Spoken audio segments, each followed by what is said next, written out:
Hello विद्यार्थियों, आज हम देखने वाले हैं कक्षा 12वीं हिंदी के अति महत्वपूर्ण वस्तुनिष्ठ, जिसे ओटी कहते हैं।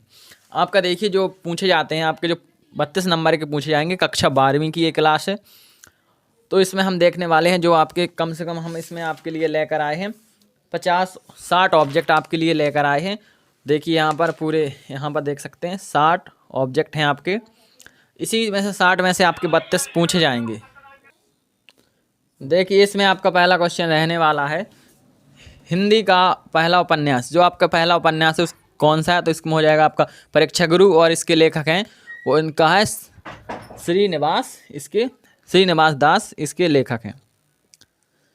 देखिए दूसरा है हिंदी की पहली कहानी, इसमें हो जाएगा इंदुमती, इसके लेखक हैं कृष्णजीलाल गोस्वामी। अब देखिए तीसरा प्रश्न है आपका। देखिए इसमें आपके दो प्रश्न कंप्लीट हो जाते हैं। जैसे पहला क्वेश्चन तो हो गया हिंदी का पहला उपन्यास जो आपका हो गया, और इस पहला उपन्यास हो गया परीक्षा गुरु। इसके पूछ ले हिंदी का जो पहला उपन्यास है उसके लेखक को है, तो लेखक कौन है? तो इसमें हो जाएगा श्रीनिवास दास। अब हो जाएगा आपका दूसरा क्वेश्चन हो गया।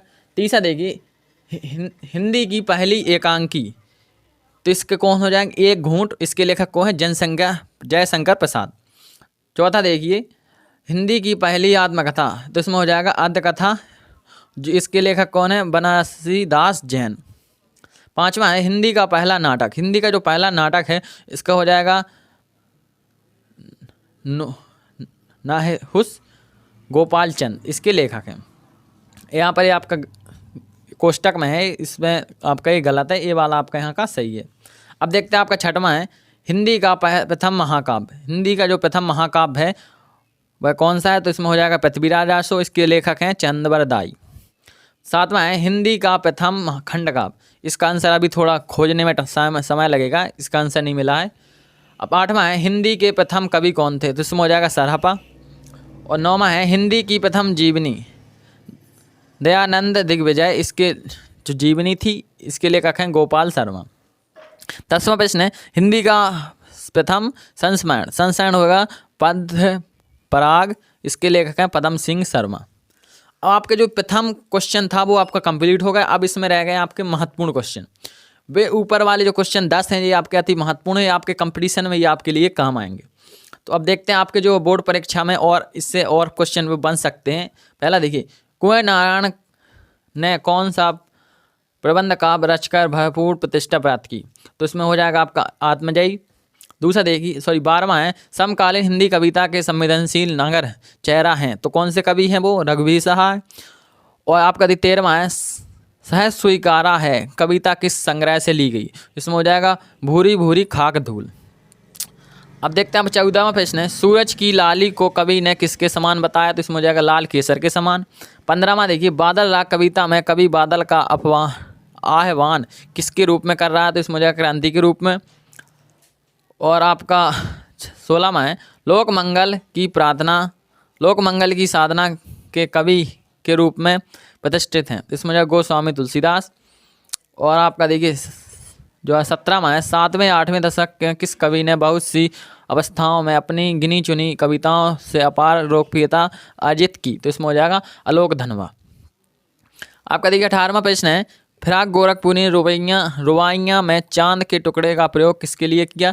तो इसमें चांद के टुकड़े का प्रयोग किया नन्हे शिशु के लिए। अब देखते हैं आपका 19वां बगलों के पंख को कविता में किसके समान बताया गया? तो इसमें हो जाएगा सांझ की श्वेत काया के समान। आप लोग सोच रहे होंगे इसमें आपके पास बोर्ड पेपर की तरह क्यों नहीं लेकर आए? मैं आपके लिए पेपर की तरह सेट बनाकर लेकर आऊँगा, जिसमें आपके 4 ऑब्जेक्ट रहेंगे, उसका एक आंसर रहेगा। सेम टू सेम पेपर की तरह रहेंगे, उसके मैं आपके लिए 4 सेट लेकर आऊँगा। उन्हीं 4 सेटों में से आपके क्वेश्चन बनेंगे, यही क्वेश्चन उन सेटों में रहेंगे। तो मैं आपको अभी सेट नहीं बन पाए हैं, इतना मैंने सोचा कि सेट बनाने में समय क्यों बर्बाद करें, इससे पहले आपकी तैयारी ऐसे ही आपकी कॉपी से करा देते हैं। ये मैंने खुद अपने हाथ से लिखे हैं। अब देखिए आपका 20वां है यहाँ पर महादेवी वर्मा और भक्तिन के बीच कैसा संबंध था? तो इसमें हो जाएगा सेवक और स्वामी। 21वां प्रश्न है परचेजिंग पावर का क्या अर्थ है? तो धन खर्च करने की शक्ति। आपका एक वाक्य में पूछा जाता है परचेजिंग पावर का क्या अर्थ है, या 2 नंबर में भी पूछा जा सकता है। 22वां प्रश्न है काले मेघा पानी दे पाठ हिंदी साहित्य की किस विधा का है? तो हो जाएगा आपका संस्मरण। अब देखते हैं आगे 23वां प्रश्न है शेर के बच्चे का असली नाम क्या था?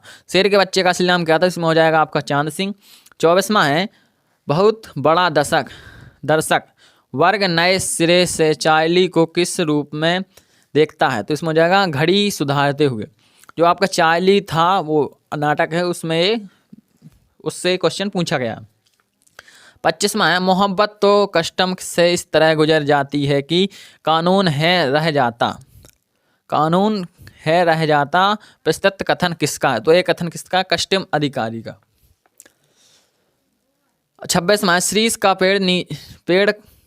का पेड़ नीचे से ऊपर तक फूलों से लद गया था। तो इसमें हो जाएगा जेठ की जलती धूप में। 27वां प्रश्न है, मैं पढ़ लिख कर वकील बनूंगा, छूतों के लिए एक नया कानून बनाऊंगा। यह कथन किसका? तो एक क्वेश्चन है भीमराव अम्बेडकर का। 28वां देखिए, पतंग के अनुसार बच्चे जन्म से अपने साथ क्या लेकर आते हैं? तो आप कपास लेकर आते हैं। जो पतंग आपकी कविता है उसके अनुसार बच्चे अपने जन्म से क्या लाते हैं? तो कपास लेकर आते हैं। 29वां प्रश्न देखिए, कवि के अनुसार कविता की उड़ान कौन नहीं जानता? तो इसमें मुझे चिड़िया नहीं जानती।